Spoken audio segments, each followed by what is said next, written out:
Country Political Network. Get up with the bag and the stash. Let's get it. Told you one of the young black minutes. Gotta go hard to the finish. My grind and relentless. They hating cause they know one nigga winning. Only cause they know one nigga really live that. 29-20, what you know about that? 29-18, 118, fought the EYE. I was racing the trap.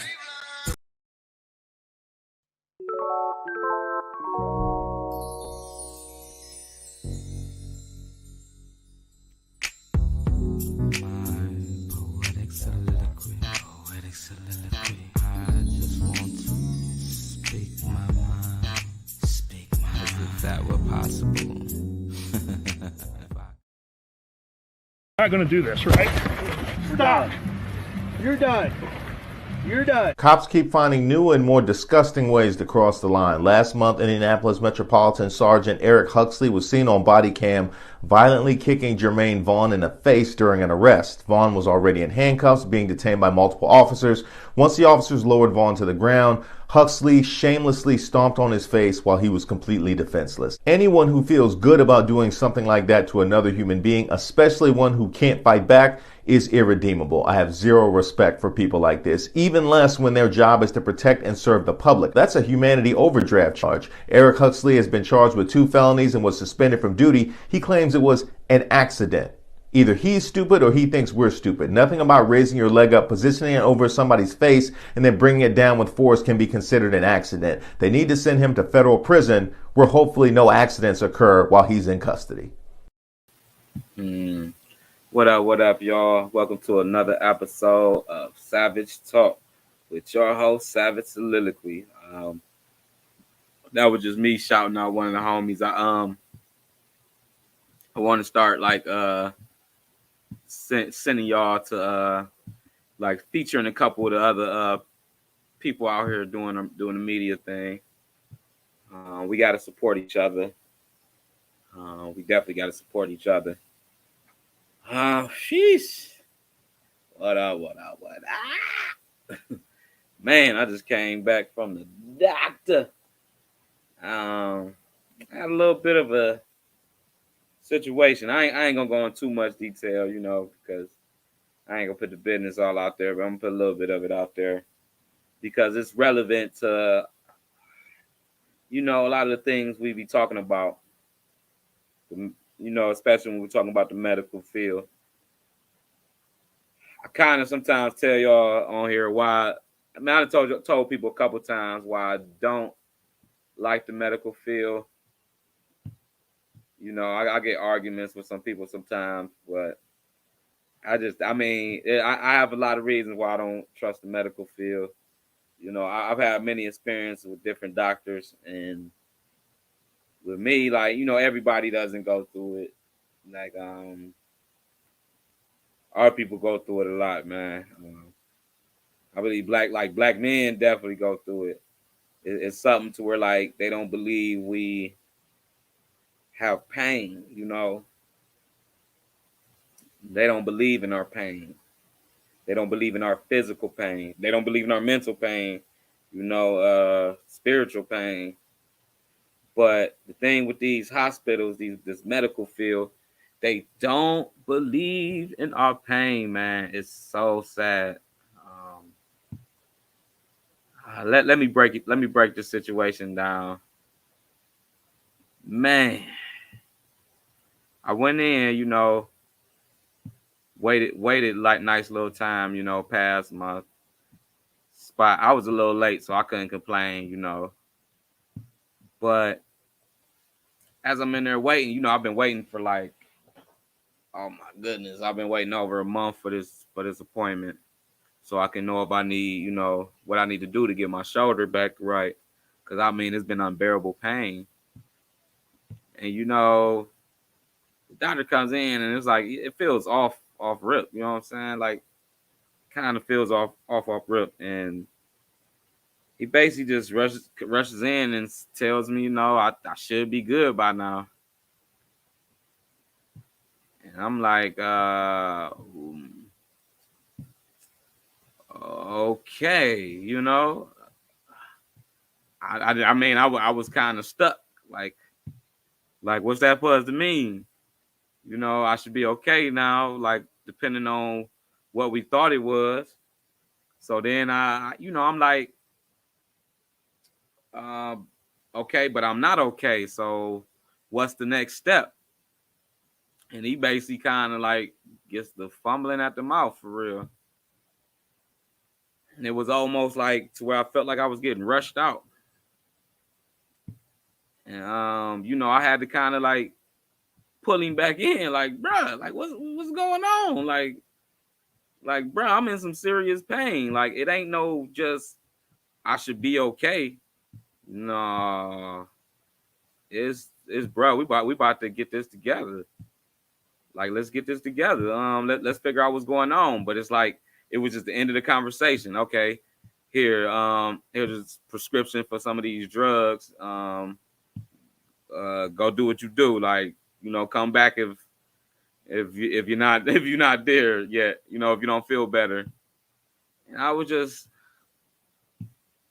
at a loss for words. The one thing he did do, like, he read my MRI and did all that other stuff and said he didn't see nothing. But I had another report that seen some tears. And I'm like, wow. I'm it was just like, it was some contradicting stories going on.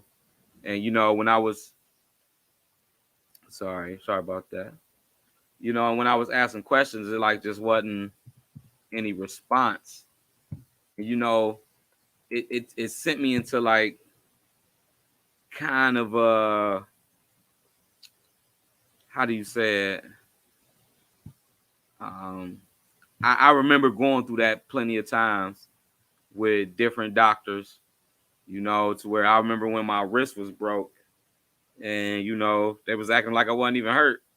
Like, I'm like, bruh, in the end, it came out that my wrist was broken 3 different places.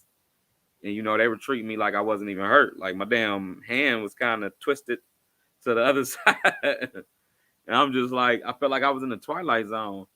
Same thing with when I got in the car accident and with my back. It's like, after the car accident, I grew these lumps on my back that would hurt every now and then. And I kept telling the doctor, and it's like the doctor was just ignoring them. Like, no, you'll be good. Like, just take these steroid shots. And I'm just like, man, why y'all keep trying to give me these steroid shots, man? And, a lot of the OGs and all was like, they would tell me like, man, don't get hooked on them steroid shots. Like, there's some side effects to them. So I, looked up some of the side effects, and basically like they shut down your immune system. That's one of the side effects of steroids. It shuts down your immune system. We at a time right now where your immune system is very critical, during this pandemic or whatever. Our immune systems are very critical, meaning I don't want to do that. But, I'm saying? I'm like, I do want to get healed. I don't see any way that, taking some steroids will heal it, I guess if it's something that is just a heal with time, I guess that would help it by taking the swelling down, but it also leaves me susceptible to, certain things that's out here. I'm like, I got a lot of decisions to make, but the medical system does us so dirty, man. And it ain't just me. It ain't just like the stuff I'm going through with my injury. This is a long standing thing here. Medical apartheid is what we call it, is what they call it. Apartheid, how they did in South Africa. It's basically, government ran according to race. So medical apartheid was basically like getting medical help in the medical field working according to race. They didn't even think, like, they still don't think we have pain. Chime in, y'all, but don't be afraid to chime in if y'all watching. if you catching this on the audio stream on the RSS feed or Spotify, um, don't be afraid to catch us on savagecastle.org. Check out the website. We got many things on there. We got many services. Just had to give a quick shout out just so people can stay in touch. Let's talk. The medical field, man. Medical apartheid is actually it's some literature by Harriet Washington. If you're not hip, please get hip to that. Medical Apartheid by Harriet Washington. I should have grabbed my copy. I actually got an autographed copy from years ago. But yeah, y'all see, I'm injured, so I ain't really trying to like move around. So I just kind of came straight on. But next episode I'll bring it on. We'll go over some of the stuff she says in there. But one of the things I remember is how the Europeans, the white people, and no, actually the medical field. This was in the medical books, that black people couldn't feel pain. That we couldn't feel pain, so they would perform surgeries on stage, like at stadiums and at theaters and at parties. Like they would grab like black women and black men, and they would like cut them open and experiment on them. They would do C-sections and all these grueling surgeries while the people were awake, and the people would scream and scream out in agony, pain, bloody murder. But there was also in the psychology field, which shows you how all of them was working together. There was they considered it a condition if like a black person was screaming during something with pain. Like they felt that we really didn't feel pain, but like we were mentally just messed up, going crazy. And just don't take my word for it. Look it up. She goes over this in Medical Apartheid. But they will always have an excuse to bring this torture on us and just to leave us out there without full medical attention. You would have some people that, just had good hearts and they would try to treat people according to their hearts. But overall in the medical field, it was the medical truth that black people couldn't feel pain. And that's why I question a lot of stuff that they bring to us in the medical field. That's why you can't just listen to everything you hear in the medical field. You just can't do it. You just can't listen to everything. These are the same people that said we couldn't feel pain and did open surgeries on us. And even into modern times, even into right now, like there's still the medical discrimination going on. It's already been proven that they always subscribe the low level prescription drugs to black people, to people of color. The stuff that everybody says doesn't work. We all know the little ibuprofens and basically give you some stronger Tylenol, stuff like that, and a lot of other stuff that pretty much just makes you go to sleep instead of actually like taking the pain away. And they say because black people get addicted to drugs and all this, and even though opioid abuse is like the biggest abuse on the planet, and the biggest abuser of opioid is the middle-aged white male. But if you were to look at media, the face of drugs would be some young dude, some young black guy, or even like some young white guy from the hood, or just it's always got to be. Usually when they say from the hood, no matter what color it is, you associated with black people. It isn't that you're associated with poor or any poverty, any of that. Is that you're associated with black people. The poverty is a little veil they use to kind of separate people. But medical discrimination is real. Like the statistics are there. You know, black people are more likely to die in medical care than white people. You know, like mainly more than anybody for real.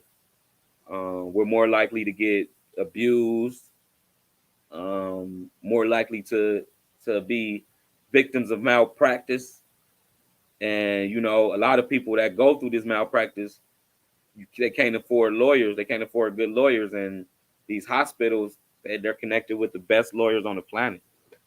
You know, so you're in for a fight. Like, yeah, you can yell and scream like, oh, I'm gonna bring my lawyers. We're gonna do this and that. You know, you might get the receptionist or something riled up, but the powers that be, they don't give a damn. Like, you know, you might be able to get something off, but for the most part, they've been able to pretty much run how they want to run, and a lot of them, they're pretty much,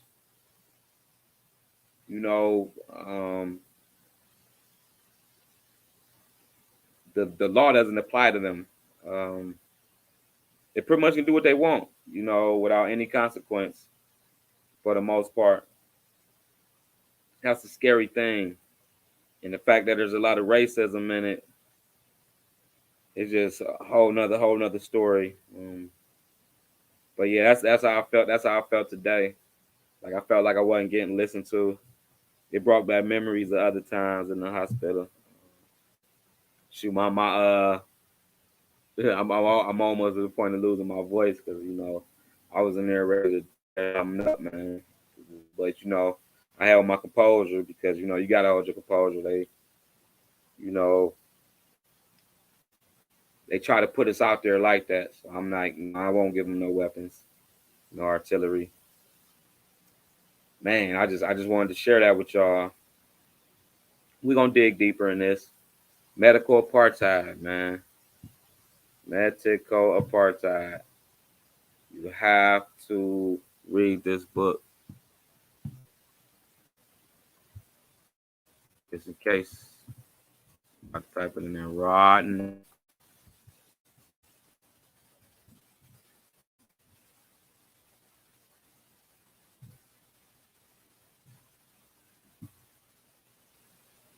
Yeah, medical apartheid, man. Harriet Washington. I would say look up some videos about it. You probably can find a couple videos on YouTube. There's still a few up.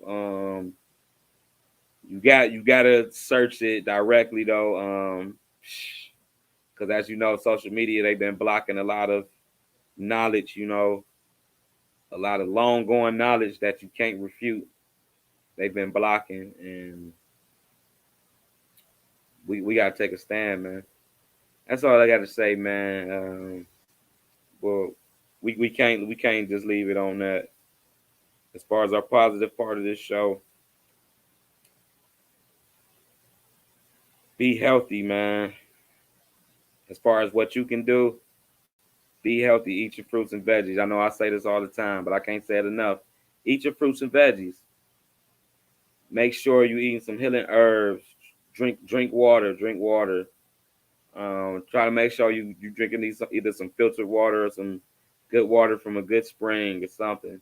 But make sure you staying hydrated. If you eat enough fruits, you won't need as much water because the fruits themselves will hydrate you. So just make sure you're getting a lot of that in so that you can fight some of this crap that's out here. I know they're trying to put it out here like healthy living is just bad now. That's the weirdest thing in the world to me. If you notice, most of the spots they might not even say nothing about the cocoa or the jab, and they're getting flagged by the cocoa police, and they're saying that they have false information, basically saying like eating fruits and veggies and natural stuff isn't healthy, which is the funniest stuff in the world. But they'll tell you like eating a big old good steak is good for your heart. Yeah, good for the medical field. So they can keep you a slave to the medical field, keep you on medications. And that's basically what I felt like happened today. Instead of trying to find a way to treat me, They want to give me more steroids so that, you know, it'll just go down and fade away like it's not there, like they do the basketball players, like they do our athletes. You know, they juice these athletes up for years while they playing sports, so they don't really feel it during these years. But then once they're, you know, out of the sports, it's like, you know, a lot of them be busted. Like they really can't physically do anything else, you know, unless they keep getting these shots. And I'm not trying to do that, man. I'm not trying to be stuck on steroid shots for the rest of my life. It's like, no, dig into my shoulder, find out what's up, you know. But it's cool. I'm gonna stick with the chiropractors and the physical therapy, and, you know, get some more opinions. And I encourage everybody else to do the same. Like, make sure that you're taking care of yourself. Don't just fully 100% rely on anybody else outside of yourself, your loved ones, people in your household, because nobody else owes you any lick of truth. You know, and nobody else owes you any time. Like, people can play with your time. So always ask questions. Like, I asked a whole bunch of questions. They weren't answering much of them, but, you know, always ask questions. People might get frustrated because they used to just scooting people on, but, you know, ask questions to know what's going on. That's the game for the day. Free game. You know what I'm saying? With that, I gotta say, what up, what up, what up? I'm out. Enjoy the rest of your night. Hug on the loved one. Eat something healthy. Roll something up. Do what you do. One love.